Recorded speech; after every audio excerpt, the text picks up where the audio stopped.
మహా కుంభమేళ. ఇప్పుడు కుంభమేళ అంటే పవిత్ర నదులైన గంగా, యమున, సరస్వతి ఈ నదుల్లో చూసుకుంటే స్నానాలు ఆచరించడానికి లక్షలాది భక్తులు అయితే వస్తారు స్నానం చేయడానికి. సో వాళ్ళ సమ్మేళనమే ఈ కుంభమేళ.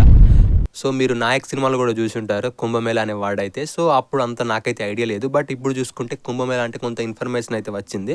సో దాని గురించి అయితే నెక్స్ట్ వీడియోలో అయితే ఎక్స్ప్లెయిన్ చేస్తా. ఇప్పుడు చూసుకుంటే ఈ కుంభమేళలో చూసుకుంటే చాలామంది స్వామీజీలు, సాధువులు, సన్యాసులు అయితే వస్తారు కదా. సో వాళ్ళలో ఏంటంటే కొంతమంది కెమెరాలకు చిక్కి కొంతమంది అయితే ఫేమస్ అవుతారు కదా. కొందరు యూట్యూబర్స్ కావచ్చు, కొందరు న్యూస్ రిపోర్టర్స్ కావచ్చు. వాళ్ళు ఏంటంటే మైక్ దగ్గర పెట్టి కొన్ని ప్రశ్నలు అడగడం ద్వారా కొందరు ఫేమస్ అవుతారు కదా. వాళ్ళ గురించే ఇవాల్టి వీడియో. ఒక 10 మంది అయితే లిస్ట్లో ఉన్నారు. సో వాళ్ళ గురించి ఫుల్ డీటెయిల్గా అయితే తెలుసుకుందాం. సో వెళ్దామా, తెలుసుకుందామా? నెంబర్ 1 ఐఐటి బాబా.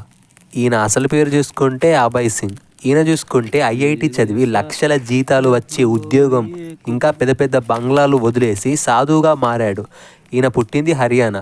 బాంబేలో ఏరోస్పేస్ ఇంజనీరింగ్ చదివాడు. అది నచ్చక కొన్ని రోజుల పాటు ఫోటోగ్రఫీలో పనిచేశాడు. దానితో కూడా తృప్తి చెందక భక్తి వైపు మొగ్గు చూపాడు. సన్యాసం పుచ్చుకొని సాధువుగా అయితే మారిపోయాడు. నెంబర్ 2 హర్ష రీచార్య. ఈమెను చూడండి, కొంచెం గ్లామరస్గా హీరోయిన్ లాగా ఉంది కదా. ఇంతకుముందు చూసుకుంటే ఈమె సోషల్ మీడియాలో యాక్టివ్గానే ఉంది. ఇన్స్టాగ్రామ్లో లక్షల ఫాలోవర్స్ ఉన్నారు ఈమెకు.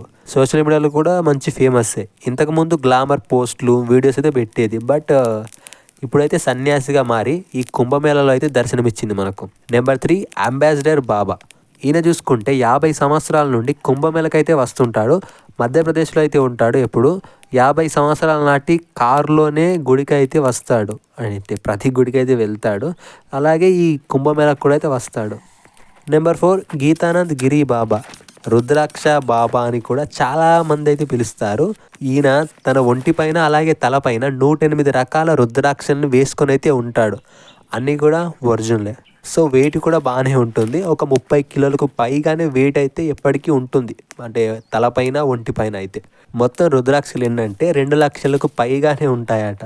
ఈయన చూసుకుంటే భగవద్గీత శ్లోకాలు వివరించి భక్తులకు జీవితపు నిజమైన అర్థాన్ని అయితే తెలియజేస్తూ ఉంటాడు. నెంబర్ 5 లిల్లీపుట్ వాలే బాబా. ఈయన చూసుకుంటే 32 సంవత్సరాల నుంచి స్నానం చేయలేదట. సో ఈ బాబా చూసుకుంటే కొంచెం చిన్నగా ఉండటం వల్ల సో లిల్లీపుట్ బాబా అని అయితే అంటారు. చేతి బొటన వేలంత మనిషి. ఈయన తన జీవితంలో ప్రేమ, దయ, సంతోషం మరియు శాంతి, ఆధ్యాత్మిక సందేశం ఇవ్వడంతో ప్రఖ్యాతి చెందాడు.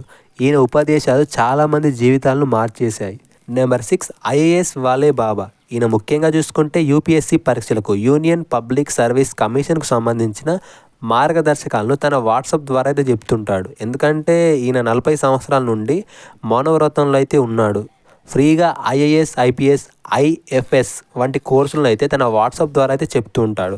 నెంబర్ 7 అనాజ్ వాలే బాబా. ఈయన చూసుకుంటే తన దగ్గరికి వచ్చిన భక్తులకు, ప్రజలకు ఆకలి తీరడానికి సహాయం అయితే చేస్తాడు.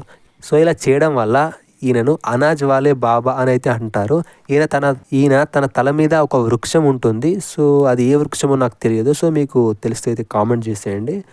నెంబర్ 8 గోడే వాలే బాబా.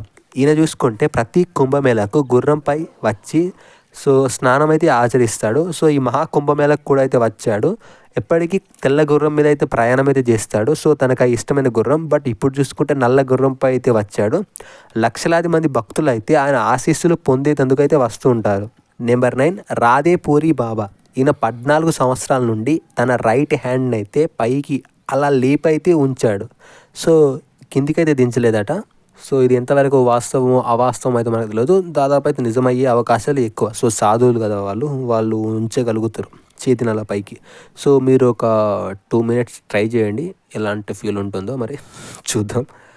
నెంబర్ 10 ద మూచర్ వాలే బాబా. ఈయన తన తలపై ఎప్పుడు కూడా ఒక పావురం అయితే ఉంచుకుంటాడు. అంటే తన తలపై అయితే ఒక పావురం అయితే ఎప్పుడు అయితే అలా ఉంటుంది. వీళ్ళు కుంభమేళలో దొరికిన బాబాలు అయితే. కుంభమేళ చూసుకుంటే ప్రధానంగా 4 నగరాల్లో అయితే జరుగుతుంది. జనాలు పవిత్ర నదులైన గంగా, యమున, సరస్వతి స్నానం చేయటం వల్ల తాము తెలియకుండా చేసిన పాపాలు శుద్ధి అవుతాయని అయితే భావిస్తారు.